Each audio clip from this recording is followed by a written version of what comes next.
guess what? Now we've got it. All right. Okay, go ahead, Barbara. Okay, this is Barbara speaking at Becky and Uncle Marvin's house, and we're all sitting here asking Auntie Esther about the early days in Russia. It's September 16th, the first day of Rosh Hashanah. 1985. 1985. Auntie Esther, we give you the floor. And Marcy's 21 years old. Marcy's 21 years old, don't forget it. And we're 33, really. You can imagine how I'm only this dates 10. back. I happen to be the second oldest here, thank God, because my husband is sitting on the left of me. He's just a few years older. But the age is irrelevant. We're going to go back to Vinarod. Did any of you ever hear about Vinarod? Oh, Kivska Gubernia, Vinogorodsky, oh yes. Oh, in English. That's Yours truly was born September 7th, 1914.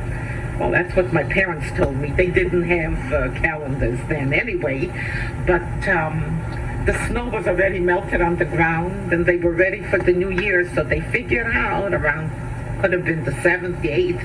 We took the 7th anyway. The tape isn't going to last. I was the second born. My sister Goldie was the oldest. Now the war broke, my dad was in service and the war broke out. That's the First World War. And in Europe, when you were age 18, you had to go serve in the army. So my dad served in the army because I was a little older than 18 then. And when I was born, the war broke out with the Bolsheviks, and it was a very bad time. So he escaped from the army and he decided that something has to be done. And how did he escape from the army? He cut a hole in his foot, in his leg. Cut a hole in his foot. So he scraped it with a rusted knife, and it festered. So naturally, he was in the cavalry, he couldn't be in. So he came home, and he was, at the early age that he had a business with one of his partners was a Jewish man, and he did business with a covered wagon, non-Jewish men, that would take, his business consisted of a warehouse where he had shoe polish, shoelaces, you name it, that's what he had. They would bring it, they had no money in those days. So his men would take it in the covered wagon to Kiev, and when they came back, they brought back a load of chickens or eggs. And Monday being market day, they would barter it. People would come from the surrounding towns, and some would come with a load of cherries. So they would give you a peck or whatever measure they had then of cherries, and you gave them 2 cases of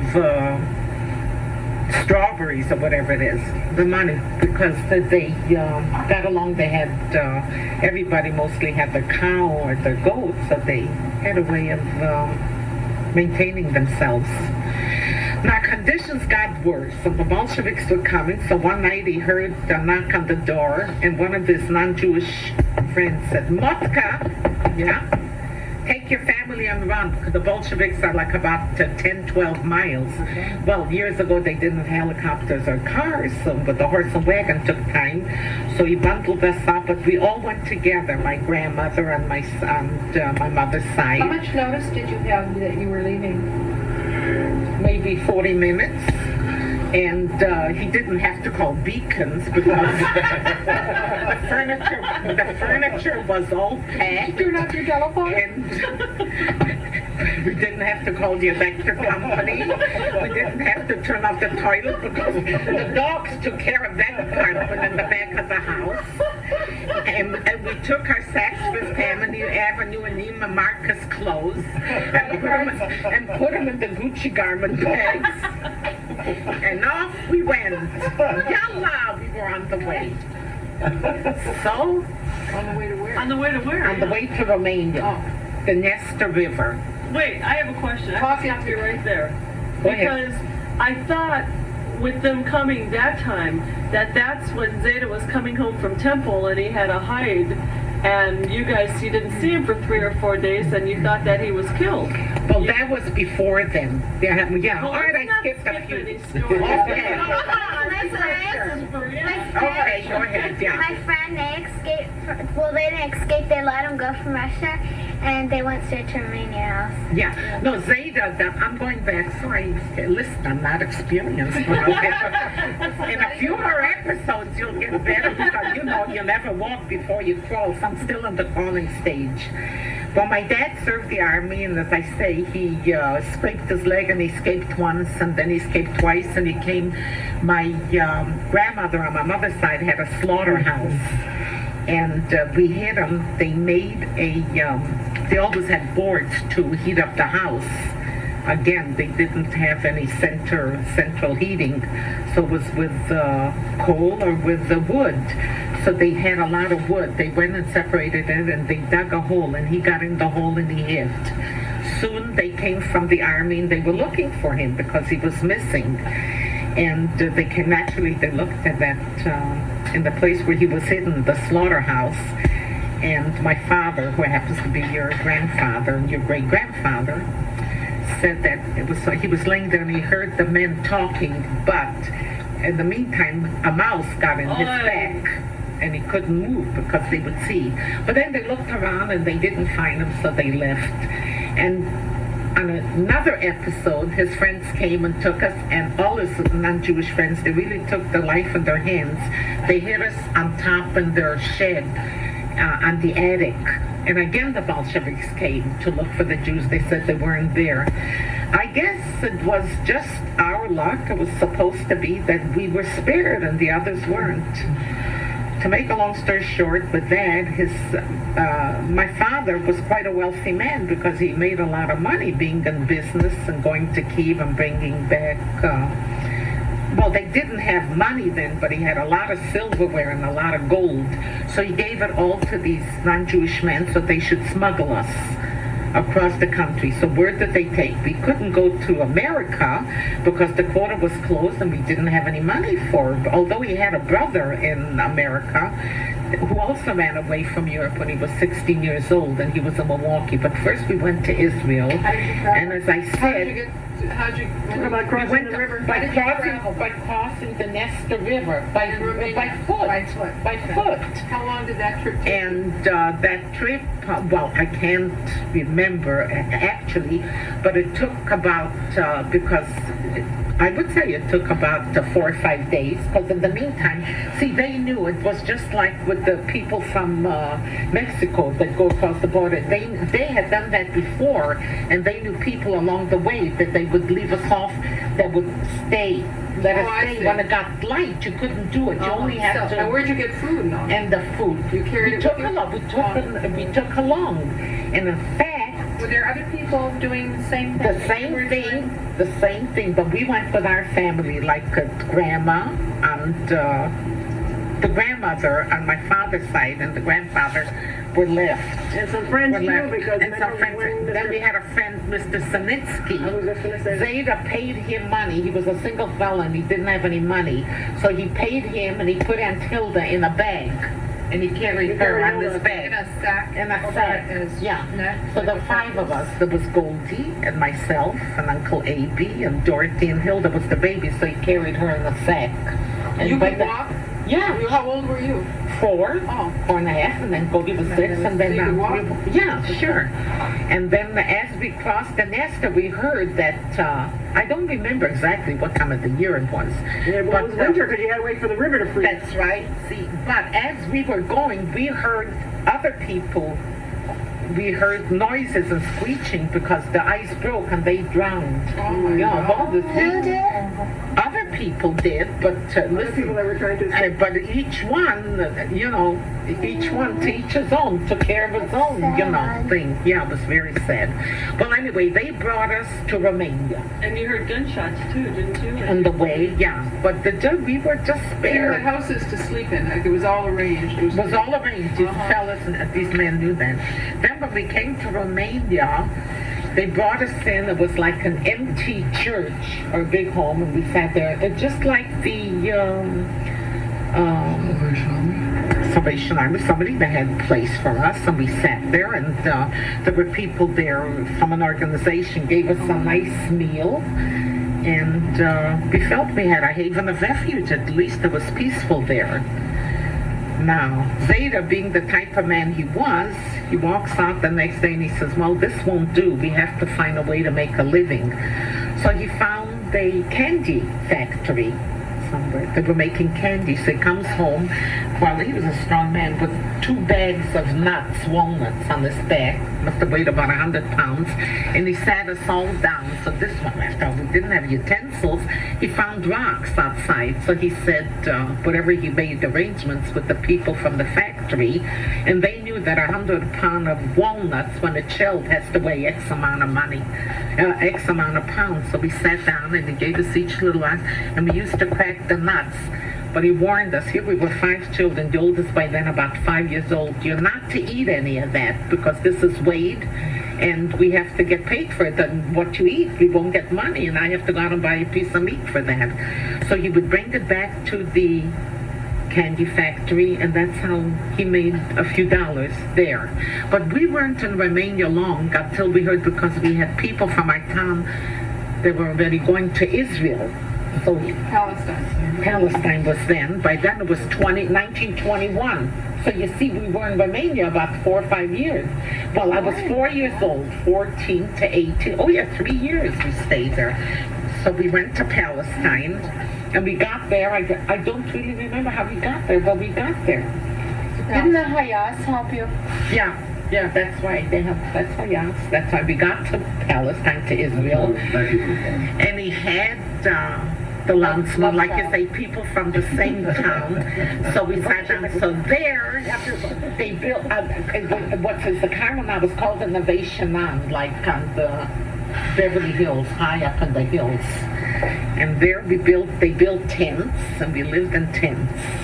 This was in Israel. That was in Israel where he was sitting, and there he got himself a donkey, and he would, when they were building up the country, he would go up on this narration on the hill, and they would take 2 big rocks and put it on each side of the donkey, and he would take a cheesecloth, cover his face, because there were tsetse flies then. They didn't have the best of sanitation, and got himself a twig from a fig tree or so, and he would go all day long from morning to night with the donkey, get the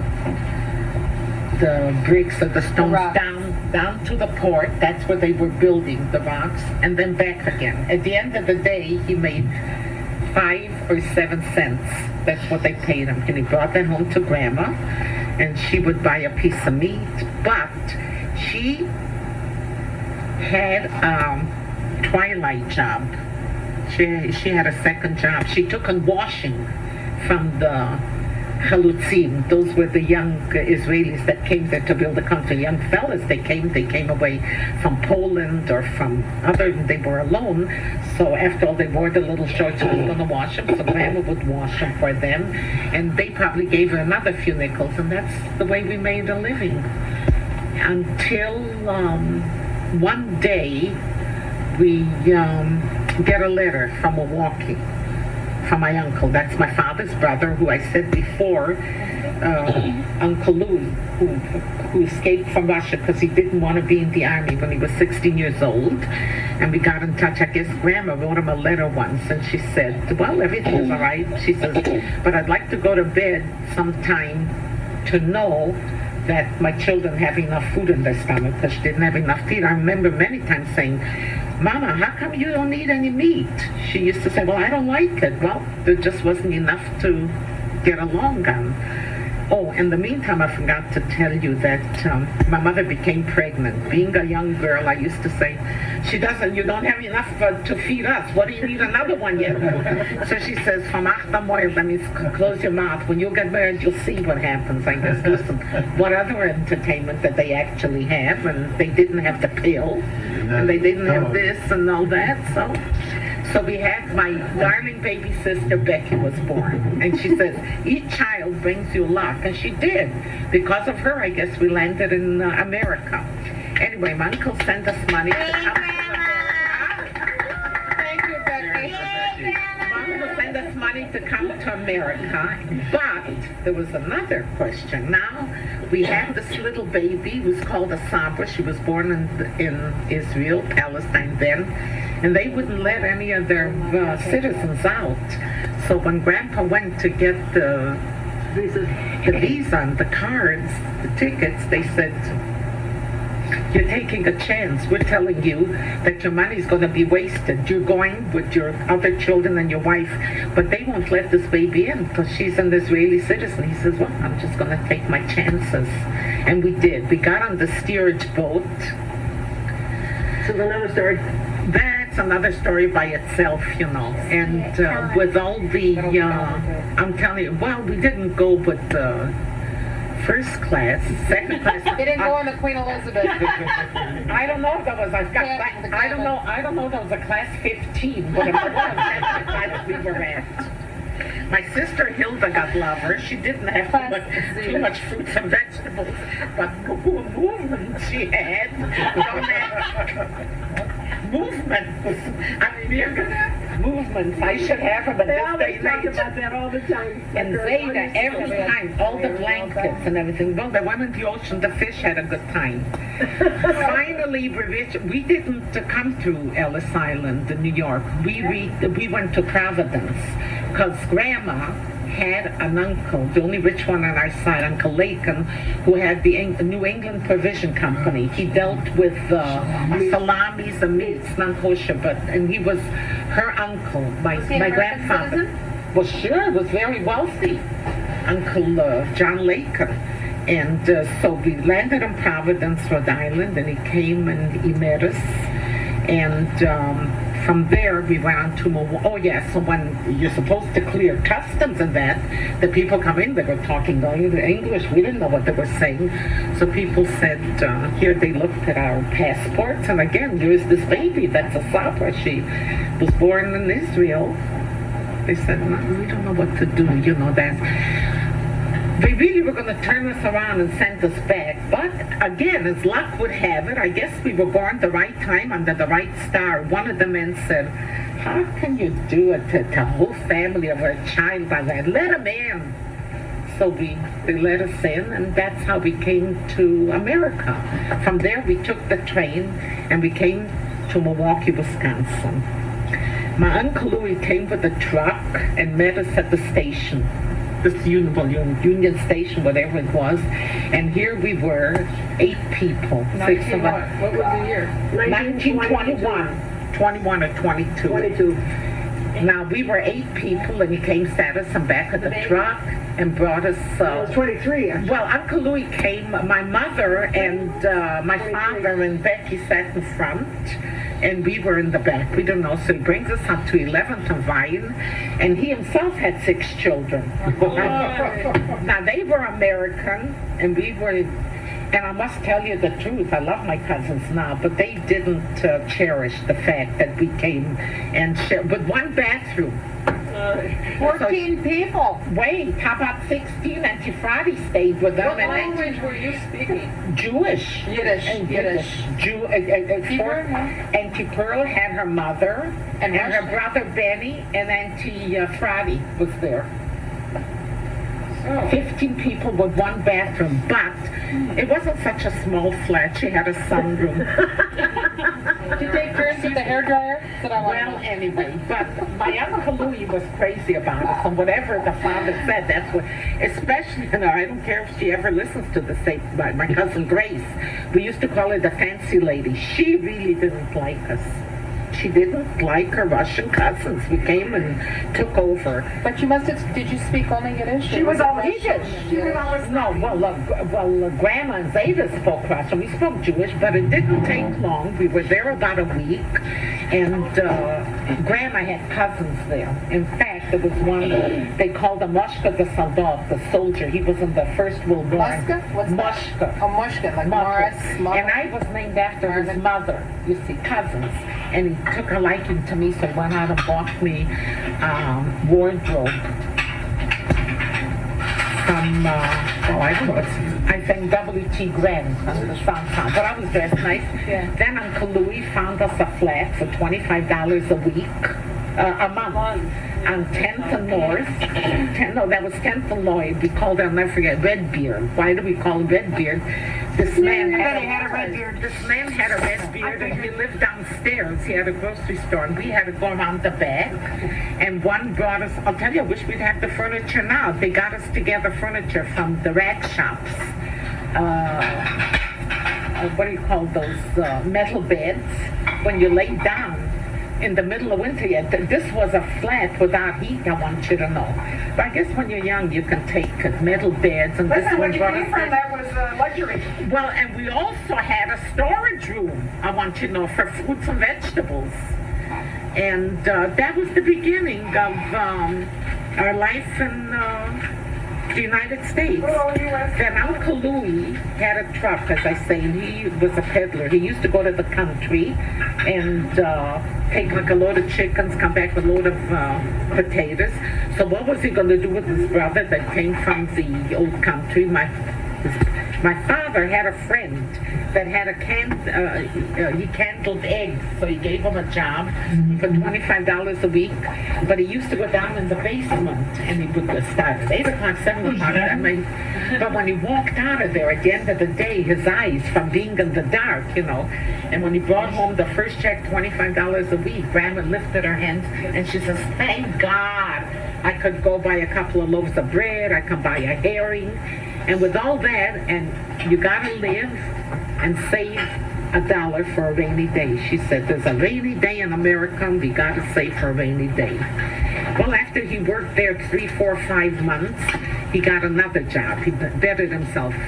Met some man that he knew at the temple, and he says, what are you working at for $25 a week? Come to work for me, I'll give you 28 to the Wisconsin Rag and Metal Shop.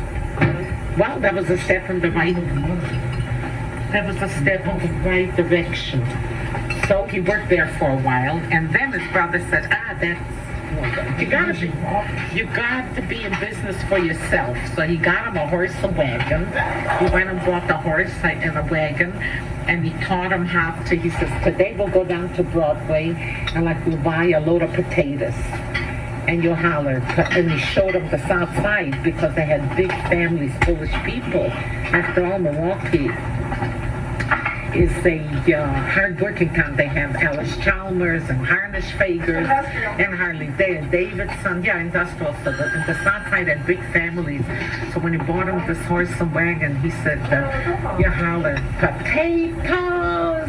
Like if the store sold them for 25 cents a peck, he sold them for 15. So it didn't take long when he sold a load of potatoes. He said, let's say it cost him $8, and then when he saw in his hand he had $12, so he made $4. Well, that's a lot of money, and especially if it was like 2, 3 o'clock, he'd go back and fill another load. My father was a hustler, I must say so. Ask Marvin, he knows. Then he bought, but whatever he sold, it was not number one pie. You should excuse me, I know you're in heaven. You didn't sell good merchandise, filthy stuff. But he didn't cheat the customers. He told them it's a little rotten. What do you want, lady? If I charge you 15 cents and you're paying at the store 25, and like that, he worked himself up, and from 15, he had days with this horse and wagon that he made $1,000 a day. Right, Marvin? $1,000 a day and even more. Yeah. But that was seasonal, Esther. What do you do in the winter? In the winter, he would take in the winter, went to the racetrack. Yeah, in the winter, no, in the winter, when the windows were frozen, he'd get up and go. I think we can go out. My mother said, stay home today. Where are you going to go? What are you going to earn? He'd say $2 is better than nothing. But he made a nice living, and he was a nice man. And America doesn't owe us anything. But there's only, look at this. I came to California, I met the most wonderful person in the world, my husband of 43 years. And I got 2 lovely children. Anyway, and today is Yom Tov. Let's enjoy, and Zayda.